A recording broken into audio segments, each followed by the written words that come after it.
कमला नदी में उफान।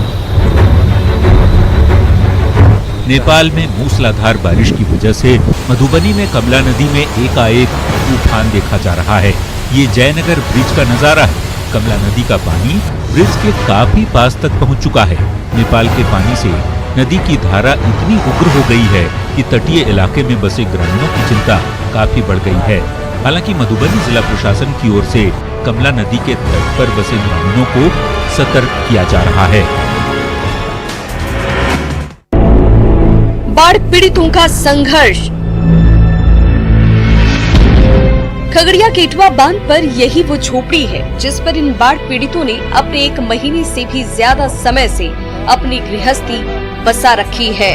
एक तरफ मिट्टी के चूल्हे से आग और धुआं निकल रहा है और उस पर मकई की रोटी तैयार हो रही है। ये छोटे छोटे मासूम बच्चे और उनके परिजन इसी रोटी से अपने दिन भर की भूख मिटा रहे हैं। कोसी, बागमती और गंगा नदी ने इन ग्रामीणों का आशियाना छीन लिया और इन्हें इस हाल पर लाकर छोड़ दिया, तो प्रशासन ने भी इनकी सुध लेने की जहमत नहीं उठाई। लोर बीच का बाल बच्चा सब बांध पर इटवा बांध पर खाए छियन, कहियो ने कोई सर हमरा आर का दिलकन या कोई चीज, बस एक गो पन्नी टा दिलकन या वह वो पन्नी चढ़ा के वो उड़िए फैर गेलन। पानी के बीच जिंदगानी। ये गोपालगंज के बैकुंठपुर का नजारा है। कई महीने बाद गंडक नदी का प्रकोप भले कम हो रहा है, लेकिन बाढ़ पीड़ितों की मुश्किलें कम होने का नाम नहीं ले रही। बर्बादी की बाढ़ ने गोपालगंज की लाखों की आबादी के सिर से आशियाना छीन लिया है। सड़क पर धाराशायी पेड़, टूटे फूटे घर, पानी में डूबी सड़कें और चारों ओर बिखरा मलबा। बाढ़ पीड़ितों के नसीब में दुख दर्द के यही निशान बचे हैं। आला अधिकारी आते हैं, बाढ़ से बर्बादी के निशान देखते हैं और फिर लौट जाते हैं, लेकिन इन बाढ़ पीड़ितों के आंसू पोंछने की जहमत नहीं उठाते। आशियाने की फिक्र। ये गोपालगंज में गंडक नदी से हुए कटाव के निशान है। ये उस आंगनबाड़ी केंद्र का बचा खुचा मलबा है जो कुछ दिन पहले गंडक नदी की तेज धारा में विलीन हो गया था। हालांकि गंडक नदी का जलस्तर पहले से जरूर कम हो गया है, लेकिन नदी की धारा और ज्यादा खतरनाक हो गई है और नदी से कटाव का दायरा लगातार बढ़ता जा रहा है। ऐसे में जल संसाधन विभाग की ओर से कटाव रोधी कार्य पर लाखों रुपए खर्च करने का दावा किया जा रहा है, लेकिन स्थानीय ग्रामीण इससे संतुष्ट नहीं दिख रहे। कनकई का कहर। पूर्णिया में कनकई नदी एक बार फिर कहर बरपा रही है। बायसी अनुमंडल के ताराबाड़ी और चनकी जैसे गांवों में अब तक 2 दर्जन से ज्यादा घर उफनाई कनकई नदी में विलीन हो चुके हैं। तो नदी ने जो रूप अख्तियार कर लिया है, उससे आने वाले समय में कई और घर कनकई नदी की जद में आने वाले हैं। ऐसे में मजबूर ग्रामीण अपने हाथों से ही अपने सपनों का घरौंदा तोड़ने को मजबूर हैं। पीड़ितों ने कई बार हुक्मरानों से गुहार लगाई, लेकिन कोई उनका दुख दर्द सुनने को तैयार नहीं है। आज और कल के अंदर जो है 15 घर कट चुके हैं नदी में, और यहाँ पे जो अभी तक कोई प्रशासन के तरफ से कोई भी सुविधा नहीं मिला है। और यहाँ खास करके चनकी और ताराबाड़ी का हाल ये है कि यहाँ पे लोगों के पास बैठने के लिए कोई जगह ही नहीं है। काल बना भैरवा डैम। खेतों तक पानी पहुंचाने के लिए रामगढ़ के दुलमी प्रखंड में बना भैरवा डैम ही हरी भरी फसल के लिए काल साबित हो रहा है। किसानों ने कड़ी मेहनत से कई एकड़ खेतों में धान, मकई, मूंगफली और शकरकंद की फसल तैयार की थी, लेकिन मूसलाधार बारिश के चलते भैरवा डैम का पानी आसपास के इलाकों में फैल गया और कई एकड़ खेत में लगी फसल पानी में डूब गई। ऐसे में इन किसानों के सामने भुखमरी की नौबत आ गई है। भैरवा जलाशय का पानी बढ़ने से किसानों के खेत में डैम का पानी घुस जाने के कारण कई किसानों का धान का फसल बर्बाद हो गया है। पानी के लिए प्लान। पुनासी डैम के मीठे पानी से देवघर वासियों की प्यास बुझाने के लिए नगर विकास विभाग ने 287 करोड़ रुपए की महत्वाकांक्षी योजना को हरी झंडी दे दी है। 79 डैम का पानी सबसे पहले पाइपलाइन के जरिए अंधेरी गागर के वाटर ट्रीटमेंट प्लांट तक लाया जाएगा। यहाँ उसे स्वच्छ किया जाएगा और फिर पाइपलाइन के जरिए ही उसे बाबा नगरी के घर घर तक पहुँचाया जाएगा। इसके लिए देवघर के ड्राई जोन में जल्द ही पाइपलाइन बिछाने का काम शुरू होने वाला है। 2050 तक की जो आवश्यकता होगी देवघर निगम के लिए, उसको सोचते हुए ये DPR बनाया गया है। ये कार्य किया जा रहा है और इसका लाभ निश्चित रूप से देवघर शहर में रहने वाले सभी निवासियों को। दिन के उजाले में काला कारोबार। पाकुड़ में ये बासलोई नदी का किनारा है और ये बालू के लुटेरे दिन के उजाले में बालू का काला कारोबार करने में जुटे हैं। यहाँ से अवैध रूप से निकाला गया बालू बोरे पर लादकर ठेले पर अवैध रूप से बेचने का गोरख धंधा खुलेआम चल रहा है। यहीं पर BSNL का टावर खड़ा है तो सामने ग्रामीण जलापूर्ति योजना का इंटेक वेल भी है। इन कारोबारियों ने बालू की अवैध खुदाई करके बासलोई नदी के तट का ये हाल कर दिया है कि BSNL टावर और इंटेक वेल की नींव कमजोर होती जा रही है। समय रहते कार्रवाई नहीं हुई तो हालात भयावह हो सकते हैं। मुनाफे की खेती। गढ़वा के किसानों ने इस साल मकई की खेती में जमकर पसीना बहाया है। नतीजतन इन खेतों में मकई की हरी भरी फसल लहलहा उठी है। उस समय नजदीक आ रहा है जब ये फसल मंडी तक पहुंचेगी और किसानों को उनकी मेहनत का इनाम मिल पाएगा। गढ़वा में इस साल उम्मीद से कम बारिश हुई थी, इसीलिए कृषि विभाग की सलाह पर इन किसानों ने धान की बजाय मकई की खेती की ओर कदम बढ़ाया और उसका सुखद नतीजा सामने है।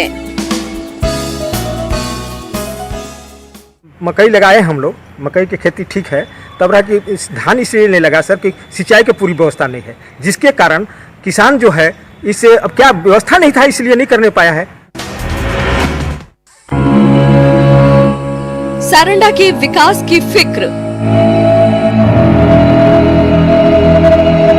घने जंगल, खूबसूरत प्राकृतिक वादियां, उपजाऊ मिट्टी और खनिज संपदा क्या नहीं है एशिया के प्रसिद्ध सारंडा जंगल की गोद में। इसके बावजूद यहाँ के बाशिंदे आज तक उपेक्षा और बदहाली का दंश झेल रहे हैं।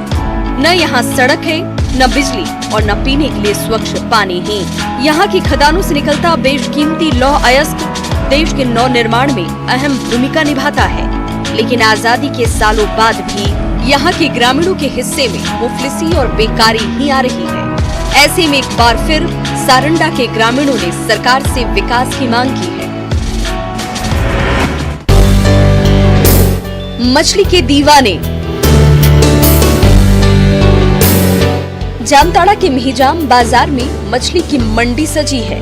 मछली की अलग अलग किस्मों के साथ यहाँ एक कतार से ये छोटी छोटी दुकानें लगी हुई हैं, जहाँ मछली के कद्रदान अपनी पसंद की मछली खरीदने के लिए मोल भाव करने में लगे हैं। कुछ पुना मछली के दीवाने हैं तो कुछ कतला और कुछ रेहू मछली के, लेकिन सबसे ज्यादा 800 रुपए किलो बिक रही है इलीस कतला मछली। दरअसल पर्व त्योहार में मछलियों का सेवन शुभ माना जाता है और इसीलिए आज इस मंडी में कुछ ज्यादा ही चहल पहल देखी जा रही है। बांस से आएगी खुशहाली। ये हाथ बेजान बांस को नया रंग रूप देने में जुटे हैं। बांस की इन सख्त रेशों से जहां एक से बढ़कर एक खिलौने तैयार हो रहे हैं, तो बांस से तैयार ये कलाकृतियां आपके घर की शोभा को और बढ़ा देंगी। कल तक रोजी रोटी के लिए संघर्ष कर रही ये महिलाएं बांस के जरिए जिंदगी को जीने का नया रास्ता तलाश रही हैं। इसमें मदद कर रही है जीविका संस्था। इस सार्थक पहल से इन महिलाओं के जीवन में नया बदलाव आया है। जीविका के द्वारा पीजी बनाकर अभी 5 लाख रुपए की राशि उपलब्ध करा दी गई है और बांस से 150 टाइप का सामान बनता है। आगे चलकर इसको बिहार के भी मार्केट में लाया जाएगा।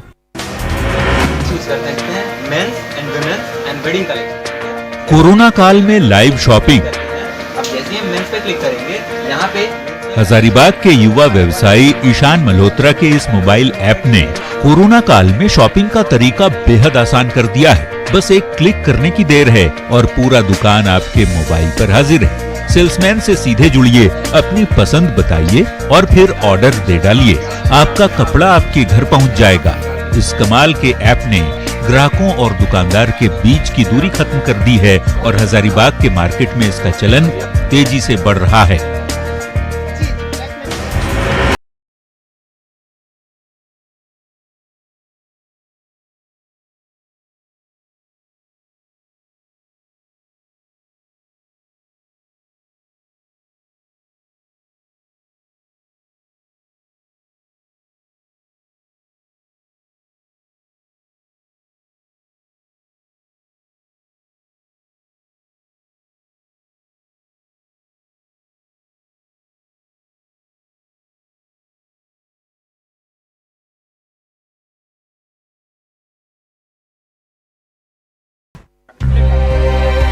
मजबूर हुए मजदूर। पलामू के उलडंडा पंचायत के इस चौक पर गरीब और बेबस मजदूरों की चौपाल लगी है। घर के चूल्हे चौके से लेकर हर छोटी बड़ी परेशानी पर चर्चा हो रही है। लॉकडाउन में जब ये मजदूर बड़े शहरों से वापस अपने गांव लौटे थे तो ये प्रण लिया था कि फिर कभी बड़े शहरों की बड़ी कंपनियों में शोषण की चक्की में पिसने के लिए नहीं जाएंगी। लेकिन पिछले 6 महीने की बेकारी और भुखमरी से परेशान ये मजदूर एक बार फिर अपनी मिट्टी से मीलों दूर बड़े शहरों का रुख करने की तैयारी में जुट गए हैं। विद्युत शवदाह हुआ बेकार।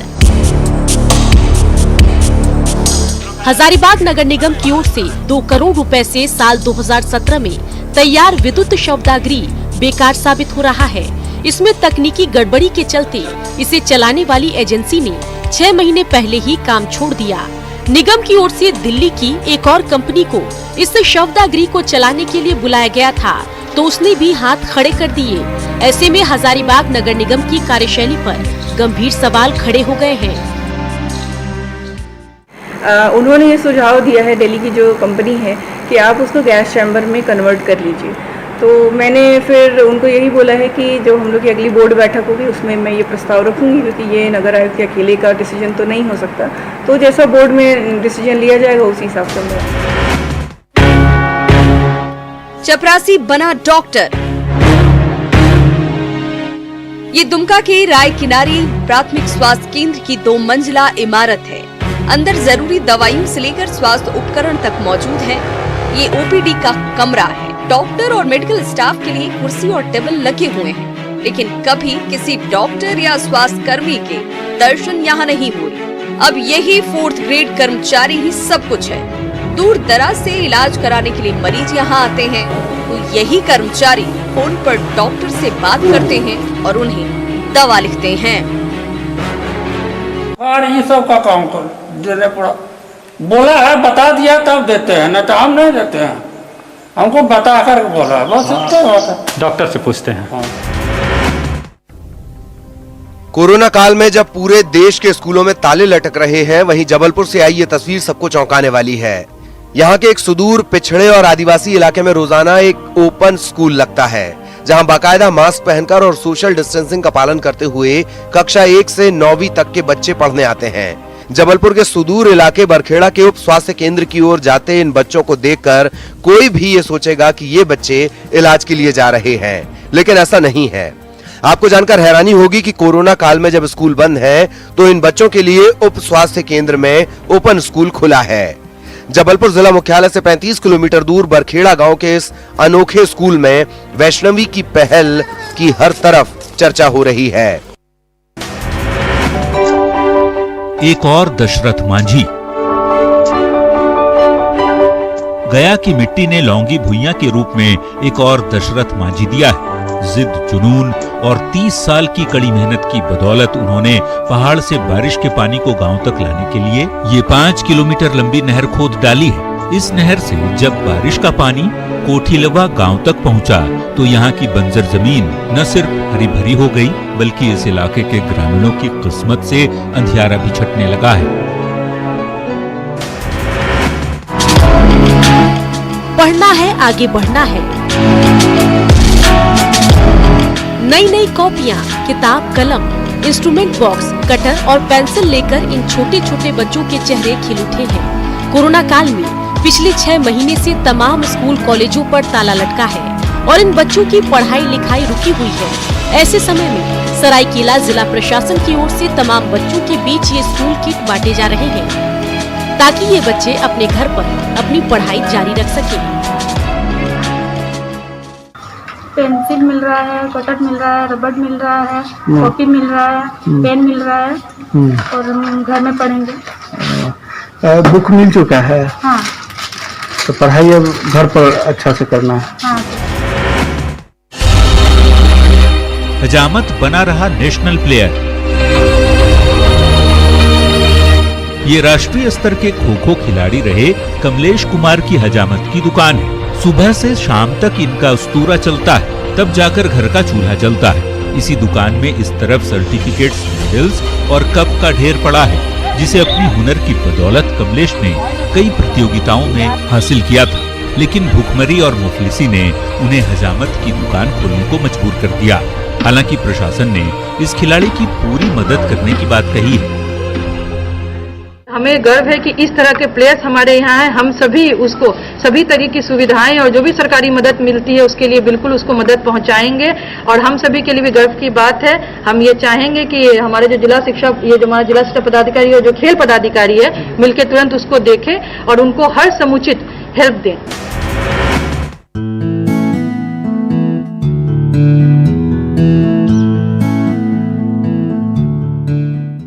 बुलंद हो हौसला तो मुट्ठी में हर मुकाम। गुजरात के सूरत की रहने वाली सिद्धि पर ये बात सटीक बैठती है। सिद्धि जैसा नाम वैसा काम।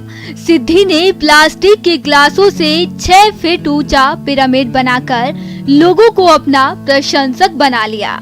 इसके लिए उन्होंने 6 महीने लगातार अभ्यास किया है। इसके अलावा सिद्धि की हाइट और पिरामिड की हाइट में अंतर होने से 15 फ्लोर तक पिरामिड बनाना चुनौती था।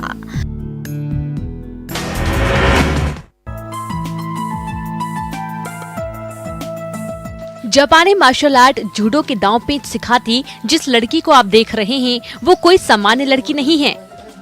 वह एक अंतर्राष्ट्रीय पहचान की पैरा जूडो खिलाड़ी है। नाम है जानकी। जानकी बचपन से दृष्टिबाधित है। इसके बावजूद उन्होंने जूडो के खेल में देश और अपने प्रदेश का नाम रोशन किया। उन्हें हाल ही में एमपी सरकार ने विक्रम अवार्ड से सम्मानित किया है। देश का नाम अंतर्राष्ट्रीय स्तर पर रोशन करने वाली जानकी को आज भी टूटे और जर्जर घर में ही रहती है।